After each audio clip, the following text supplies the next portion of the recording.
ये तो infinity complex इतना ज्यादा अंदर तक व्यवस्थ है, एहसास कमतरी कि हाँ हिंदुस्तान कुछ नहीं है, कीड़ा मकोड़ा है, अफगानिस्तान विश्व गुरु है, वो मानने को तैयार है। लेकिन भारत बोले ना खत्म है, कीड़ा मकोड़ा है। हमको सरकार कैसे रोक सकती है? मान लो नरसिंह राव की सरकार हो तो हमको कैसे रोक सकती है? मान लो कांग्रेस की सरकार, मुन्ना खान ही प्रधानमंत्री हो तो हमको किस हैसियत से रोक देंगे? आप मुकदमा ना करो। सरकार खोजती तो 5 मिनट में खोज लेती सब। अगर सरकार ही खोज रही, अयोध्या में सरकार मुकदमे में नहीं थी, ये नासमझी के चलते हम लोग कई बार गड़बड़ कर जाते हैं। अयोध्या में सरकार मुकदमे में नहीं थी, ऐसा लगा जिले इलाही मां बदौलत बैठे जहांगीरी सिंहासन पर और घंटा बजाया और फैसला सुना दिया। शिया सुन्नी का कपार क्यों फोड़ दे रहा है? वहां भाईचारा लागू नहीं करेंगे। शिया सुन्नी में लट्ठी बज रहा है, बम क्यों चल रहा है? एक्शन। अभी जो स्थिति बनी है वर्शिप एक्ट पर, आपकी समझ में वो क्या है और अब इस एक्ट का भविष्य क्या दिख रहा है? एक बड़े नाजुक मसले पर तबादले ख्याल कर रहे हैं, डिबेट कर रहे हैं जी। और ये नाजुक मामला ऐसा था कि पूरे हिंदुस्तान में गहमा गहमी की सूरत हाल पैदा थी और मुसलमान बड़ी बेचैनी और कशमकश का शिकार थे। मगर अभी आर्जी तौर पर सुप्रीम कोर्ट ने राहत दी है, कुछ सुकून और इत्मीनान की साअतें दी हैं। तो अब देखिए इसके बाद में क्या होता है। हमें तो उम्मीद यही है सुप्रीम कोर्ट से, और ख़ास तौर पर भारत के मुसलमान सुप्रीम कोर्ट के आखिरी फैसले पर अपना सर झुकाते आए हैं। जैसा कि बाबरी मस्जिद के मामले में भी मुसलमानों ने सुप्रीम कोर्ट के फैसले को माना, तस्लीम किया। अब सुप्रीम कोर्ट जो है वो क्या फैसला देगा, क्या नहीं देगा, जो भी फैसला देगा उसको मुसलमान मानने के लिए तैयार हैं। और हमेशा अदलिया का, कानून का मुसलमानों ने इज्जत और एहतराम किया है और आने वाले फैसले का भी इज्जत और एहतराम करेंगे। मगर मौजूदा जो सूरत हाल थी हिंदुस्तान की, उस सूरत हाल को सुप्रीम कोर्ट ने बहुत खूबसूरत अंदाज में संभाला है और जगह जगह फ़िरका वाराना फसादात और जो कशमकश थी, तनाव था, टकराव था, इन तमाम चीज़ों को सुप्रीम कोर्ट के इस फैसले ने रोका है और बहुत बड़ी राहत दी है। जी मौलाना साहब, 2-3 बातें खड़ी होती हैं। ये बात पूरी तरह ठीक नहीं कि हाँ कि भारत में मुस्लिम समाज ने अदालत के फैसले को सिर झुका के माना, ये बात कतई सत्य नहीं है। शाहबानों के मसले पर हमने देखा धैतेरे की हो गई। क्या आज तक ऐसा कभी नहीं हुआ? उससे पहले भी नहीं हुआ और उसके बाद भी नहीं हुआ कि सुप्रीम कोर्ट के जजेस की अर्थी निकाल दी गई गली गली। और क्या क्या कहा गया मैं दोहराना कई बार बोल चुका हूं। मैं पार्लियामेंट में था जब बहस हो रही थी, जियाउर रहमान अंसारी ने क्या कहा मैं उन शब्दों का इस्तेमाल नहीं करना चाहता हूं। और राजीव गांधी को घुटने टिकवा दिए तभी माने, बोले तुम्हें मेरी कसम बदलो फैसला और नहीं तो समझ लेना। ये क्या भाषण देते थे इमाम बुखारी के अब्बा कि हिंदुस्तान में आईन मेरे जूते पर और सरकार मेरी कदम बोसी करेगी तो रहेगी सरकार, नहीं तो जाएगी। ये भाषण देते थे ना, वो तो आईन को जूते की नोक पे बता देते थे। कड़वा कड़वा थू और मीठा मीठा गप। हिंदुस्तान में हर दिन कहा जाता है भाईचारा गंगा जमुना को समझो, वहां तो केवल भाई है, कोई चारा नहीं है, फिर लड़ाई क्यों है? लेकिन आप समझे कि 1991 के अंदर जो एक्ट बनाया गया, क्या ये राजशाही का एक्ट नहीं था? डेमोक्रेसी का एक्ट तो मुझे नहीं लगता। डेमोक्रेसी का मतलब होता है कि जहां जनता राज करे। जनता का मतलब होता है कि मेरे मन में जो विचार आए मैं सामने जाके उसको प्रश्न पूछ सकूं, वही डेमोक्रेसी है। लेकिन अगर राजशाही ये होती है कि नहीं जो हमने कह दिया वो सत्य है, इसके अलावा कुछ नहीं है, तो ऐसा जब कानून बनाने के लिए सरकारें तैयार हो जाती है तो वो सीधे सीधा दिखाई देता है राजशाही की तरफ सरकारें जा रही है। यानी आपको जनता को बोल, जनता के द्वारा सरकार, government is for the people, मतलब by the people and for the benefit of the people, जब कहा जाता है प्रेमल में जो लिखा है। उसके बाद यदि मेरे को बोलने का, मैं जनता का व्यक्ति हूं, मुझे बोलने का भी अधिकार नहीं, नाजायज बोलूं तो मेरी गर्दन काट दो। लेकिन अगर जायज बोल रहा हूं कि मेरे बाप दादा परदादा जो इस देश में थे, जिनकी वजह से मैं हूं, जिनकी वजह से क्या उन्होंने किया, क्या हुआ इस देश के अंदर, क्या मेरा इतिहास है, क्या मुझे जानने का अधिकार नहीं है? आज बात कर ले 18 मस्जिद की, 18 मस्जिद की बात चल रही है, लिस्ट तो हजारों की है, लिस्ट हजारों की है। इस देश में जो गलत हुआ, यहाँ बैठे हुए मौलाना साहब से एक बात ये लेने की कि इस देश में गलत हुआ। सबसे विचित्र विडंबना ये है, आपने अभी बहुत सारे नेताओं के बयान भी दिखाए, भाईचारा की बात कर रहा था, कोई कुछ और कर रहा था, कोई और कुछ कर रहा था। मुझे किसी ने एक बोला कि भाई मुझे आपने अभी जो एग्जांपल दिया ना, मैं 1-2 घंटे पहले वही एग्जांपल एक चैनल पे देके आया हूं कि मौलाना साहब बैठे हुए भाईचारा की बात कर रहे हैं, मेरे मकान, मेरे बाप दादा के मकान पर कब्जा करके बैठे और आप कह रहे चुप हो जाओ। भैया कब तक चुप? अगर भाईचारा चाहते हो तो सबसे पहले चाहो आओ ये मकान भैया साथ करते, बैठ करते बंटवारा कर लेते, कुछ कर लेते, कुछ स्थिति करते हैं। लेकिन वो करने को तैयार बिल्कुल नहीं है कि नहीं कुछ नहीं होगा, कुछ नहीं देंगे। मुझे बताइए, माननीय सर्वोच्च न्यायालय ने कहा कि सत्य जानने के लिए सर्वेक्षण कराओ। सर्वोच्च न्यायालय का पिटीशन, सर्वोच्च न्यायालय जस्टिस चंद्रचूड़ साहब ने कहा ना कि जानना चाहिए। कौन गया मस्जिद मांगने?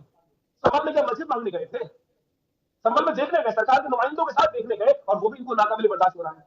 तो सोचो सामने वाले क्या आज वो भी हाथ मार के पुतले हैं, वही खून तुम्हारे रगों में दौड़ रहा है, वही खून हमारे रगों में दौड़ रहा है, जितना गुस्सा तुमको आता है उससे ज्यादा गुस्सा हमें भी आता है। ये बात क्यों नहीं समझ रहे हैं ये लोग? ये जो भाईचारे की बात करके गदर उड़ाने की बात, खतरे में भैया आ जाते हैं, तो हमारी भी भावना है भाई, हम बिना भावना के नहीं है। हर राष्ट्र का एक आत्म तत्व है, ये वही आत्म तत्व है। कोई पूछे कि आत्म तत्व क्या है, भारत से बताएंगे तो विवाद हो जाएगा। जिस आत्म तत्व के चलते संयुक्त राष्ट्र अमेरिका का राष्ट्रपति बाइबल को हाथ में रखकर शपथ लेता है, ये वही आत्म तत्व है। तो भारत का आत्म तत्व क्या है, मुझे नहीं लगता इसके लिए कोई रॉकेट साइंस की जरूरत है समझने के लिए, क्योंकि भारत तब से है जब क्रिश्चियनिटी और इस्लाम पैदा नहीं हुआ था। मुन्ना खान साहब, सुप्रीम कोर्ट ने जो मसले चल रहे हैं वो खारिज नहीं किए, कहा अदालतें सुनवाई जारी रख सकती हैं, आदेश तब तक नहीं दे जब तक हम इस मसले पर सुनवाई नहीं कर ले और अपनी राय स्पष्ट ना कर दें। मतलब सुनवाई जारी रख सकते हैं, ऐसा नहीं कहा कि सारी चीजें क्वेश कर रहे हैं, जितने मुकदमे हैं लोअर कोर्ट्स में सब हम एबॉलिश कर रहे हैं, क्वेश कर रहे हैं, ऐसा नहीं कहा। बात सिर्फ इतनी है कि जब तक बड़ी अदालत सुने तब तक छोटी अदालतें अपना इम्तिहान दे ले, रिजल्ट जारी ना करें। मुन्ना खान साहब, मेरा ख्याल से अभी स्थिति यही है। क्या आपने कहा ना कि हिंदुस्तान तब पैदा हुआ जब यहाँ मुस्लिम और क्रिश्चियन नहीं थे। आप बहुत अच्छे एंकर है, मैं दिल के गहराइयों से आपका सम्मान करता हूँ, मैं बहुत इज्जत करता हूँ, आपने बहुत सही कहा। मैं यही तो चाहते हैं सभी लोग कि जो ये परंपरा है ये बरकरार रहे। न जाने किसके पेट में दर्द हो रहा है। आज युवा बेरोजगार है, उसके रोजगार की बात नहीं हो रही। कई देश ऐसे हैं जो चांद में पहुंच गए, दूसरे तीसरे चक्कर चौथे चक्कर के चक्कर में लगे हैं कि किस तरह चांद में पहुंचा जाए। लेकिन एक हमारा देश भारत है, वो अभी भी मस्जिद के नीचे मंदिर है, मंदिर के नीचे मस्जिद ढूंढ रहा है। ये सोचने वाली बात है और समझने की बात है। एक मिनट कि आखिर अगर मुन्ना भाई एक मिनट, फिर पूरी बात रखिएगा, एक मिनट लूंगा। अरे एक्साइटमेंट मतलब क्या? कहाँ बैठा हूँ, किससे बात कर रहा हूँ, क्या बात कर रहा हूँ, समझ में नहीं। कंट्रोल कंट्रोल उदय, अभी मजा आएगा ना भिड़ो। मंदिर के नीचे, मस्जिद के नीचे मंदिर ढूंढने से चांद का अभियान बाधित नहीं होता, बेरोजगारी का मसला बाधित नहीं होता, सब मसले अपने साथ चल रहे हैं भाई। किसने आपको बता दिया कि मंदिर के नीचे मस्जिद के नीचे मंदिर ढूंढने से इसरो का गेट बंद कर दिया गया? क्या ऐसा हुआ क्या? बोले इसरो वाले तुम लोग ताला लगा दो, ज्ञान व्यापी फैसला आएगा उसके बाद खोलना, ऐसा बोला क्या किसी ने? ऐसा किया क्या? अभी चांद पर भारत गया ना, चांद पर एक नॉर्थ पोल खोजा ना, साउथ पोल नॉर्थ पोल, क्या जिसका नामकरण भारत ने किया, आपने नहीं सुना? वो ये तो इंफिनिटी कॉम्प्लेक्स इतना ज्यादा अंदर तक पेवस्त है, एहसास कमतरी कि हाँ हिंदुस्तान कुछ नहीं है, कीड़ा मकोड़ा है, अफगानिस्तान विश्व गुरु है, वो मानने को तैयार है। लेकिन भारत बोले ना खत्म है, कीड़ा मकोड़ा है। ऐसी भाषा नहीं रखनी चाहिए भाई, ना ऐसा भाव रखो। यहीं जन्मे हो मित्र, यहीं रहोगे, यही मादरे वतन है। सऊदी अरब से कुछ हासिल होगा नहीं ना, तब ऐसी भाषा क्यों हम लोग रखते हैं कि लोग चांद पर 4 चक्कर लगाए, हम लोग मंदिर के मस्जिद के नीचे मंदिर खोज रहे हैं। हाँ, मंदिर के नीचे मस्जिद भी खोजी जाए, मस्जिद के नीचे मंदिर भी खोजा जाना चाहिए, क्यों नहीं खोजा जाना चाहिए? किसी के अधिकारों को रोक लगा दी जाएगी? मुन्ना खान भाई, देखिए, मैं इस संदर्भ में नहीं कह रहा था कि मंदिर और मस्जिद, हम कहां पहुंच रहे हैं इसकी बात हो रही है। 10 साल से लगातार जो सरकार 2013 में लच्छेदार भाषणों में युवाओं की बात करती थी, किसान की बात करती थी, जवान की बात करती थी, महिलाओं की सुरक्षा की बात करती थी, पाकिस्तान को आंख दिखाने की बात करती थी, चाइना को लाल आंखें दिखाने की बात करती थी, आज बॉर्डर सुरक्षा की बात करती थी। लेकिन आज बात किसको हो रही है? शमशान, कब्रिस्तान, हिंदुस्तान, पाकिस्तान। क्या है ये? इस तरीके से हम विश्व गुरु बनेंगे? इस तरीके से हम विश्व में नंबर 1 कहलाएंगे? विश्व में हमारी एक पहचान है, हम भारत के लोग हैं, हमारा एक वजूद है। आज हमसे कई देश डरते हैं, और देश डरने का यह मतलब नहीं कि हम दोनों भाइयों आपस में लड़ते हैं। जब तक हिंदू, मुस्लिम, सिख, ईसाई, बौद्ध, क्रिश्चियन, जैन जब तक आपस में नहीं मिल करके रहेंगे, देश देश प्रगति के राह पे नहीं चल सकता, ठीक है, क्योंकि कहीं ना कहीं एक दूसरे से कनेक्टेड है। भारतीय जनता पार्टी 10 सेकेंड अमिताभ जी, हमारी बात पूरी नहीं। जी भाई, भारतीय जनता पार्टी चाहती है कि कहीं ना कहीं माइंड को डाइवर्ट किया जाए, देश में वो केरोसिन छिटा जाए जो आपस में नफरत पैदा हो, और उन्हें ये लगे, हिंदू भाइयों को लगे कि जो हमारी सरकार है, जो मोदी की, नरेंद्र मोदी की सरकार है, वो हिंदू हितैषी है। अरे भाई, अगर हिंदू हितैषी सरकार है तो 78 लाख युवा बेरोजगार है, वो भी तो हिंदू है। बांग्लादेश में हमारे हिंदू भाई काटे जा रहे हैं। ठीक है, बहुत आश्चर्य की बात है। हमारे देश के प्रधानमंत्री हिंदू, देश के गृह मंत्री हिंदू, और चुटकी बराबर अदना सा देश बांग्लादेश, वहां हमारे हिंदू भाइयों पर अत्याचार हो रहा है, और वहां के प्रधानमंत्री शेख हसीना के साथ झूला झूल रहे हो। ठीक है भैया, अभी रुकना होगा। मैं रत्नाकर जी के पास जाऊं, लेकिन उससे पहले तथ्य दुरुस्त रहने चाहिए, क्योंकि मेरे लिए व्यासपीठ है, मेरे लिए एंकरिंग नहीं है, मेरे लिए ये व्यासपीठ है। इसलिए मेरे शो में जो चीज जाए वो तथ्य दुरुस्त हो। अब पहले तो ये सब लोग गांठ बांध लो, अब ये विषय तो चलते रहेगा, तो सब जगह सब लोग जाते हैं, एन चैनलों पर, अखबारों में लिखते हैं, ये गांठ बांध लो। किसी धार्मिक विवाद में सरकार न मुकदमा कर रही, न मुकदमा करने वालों को रोक सकती है। एक बात गांठ बांध लो। मनोज साहब, इस पर आपकी भी मैं तवज्जो चाहूंगा। क्या हमको सरकार कैसे रोक सकती है? हम कह मान लो नरसिंह राव की सरकार हो तो हमको कैसे रोक सकती है? मान लो कांग्रेस की सरकार हो, मुन्ना खान ही प्रधानमंत्री हो, तो हमको किस हैसियत से रोक देंगे कि आप मुकदमा ना करो? नहीं ना,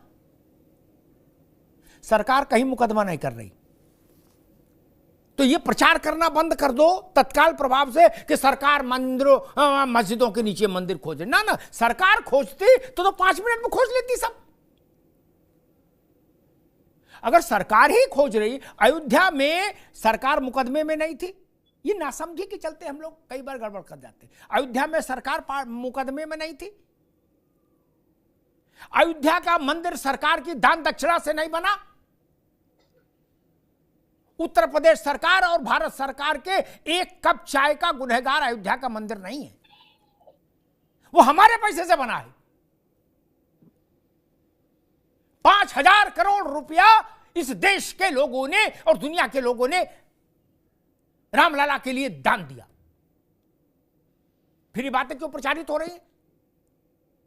और बड़ी बात कही जाती है कि हिंदू मुस्लिम सिख ईसाई आपस में सब भाई भाई। मान लिया भैया, मौलाना साहब इस बात पर भी आप कभी चिंतन करो, आप तो आलिम व्यक्ति है, विद्वान व्यक्ति है। शिया सुन्नी का कपार क्यों फोड़ दे रहा है? वहां भाईचारा लागू नहीं करेंगे। शिया सुन्नी में लठ क्यों बज रहा है, बम क्यों चल रहा है? वहां भाईचारा एप्लीकेबल नहीं है, वहां गंगा जमुना नहीं जाती। कुछ तो सोचेंगे एक बार ऐसा क्यों है? मैं आज तक तमाम मुस्लिम धर्मगुरुओं से मैंने पूछा कि जिन देशों में मुसलमान ही मुसलमान है, वही मालिक है, वही चपरासी है, वही हुजूर है, वही दास है, वहां गोली बंदूक क्यों चल रही है? आप तो इस्लामिक ब्रदरहुड मानते हैं ना? फिर इसलिए मैं मुन्ना खान साहब से कहूंगा बहुत अदब से, सरकारों का जो काम है, सरकारों का वही काम है और वही रहना भी चाहिए। लेकिन ज्ञानवापी में महादेव को स्वीकार करने वाले, मानने वाले लोगों को मुकदमा लड़ने से कोई माई का लाल कैसे रोक सकता है? क्या कोई सरकार मुकदमा लड़ने के अधिकार से किसी को वंचित कर सकती है? अयोध्या एक्ट से बाहर रहेगा, इसके पीछे तर्क नहीं दिया गया। आचार्य, जब ये लिखा गया था कि अयोध्या इससे बाहर रहेगा, तब भी तर्क नहीं दिया। बोले लेकिन काशी मथुरा सब इसके अधीन आ जाएंगे। क्यों आ जाएंगे, ये भी तर्क नहीं दिया। ऐसा लगा जिले इलाही मां बदौलत बैठे जहांगीरी सिंहासन पर और घंटा बजाया और फैसला सुना दिया। मजा आया, और मैं ये जो मजा है हिंदुस्तान के हर व्यक्ति को देना चाहता हूं।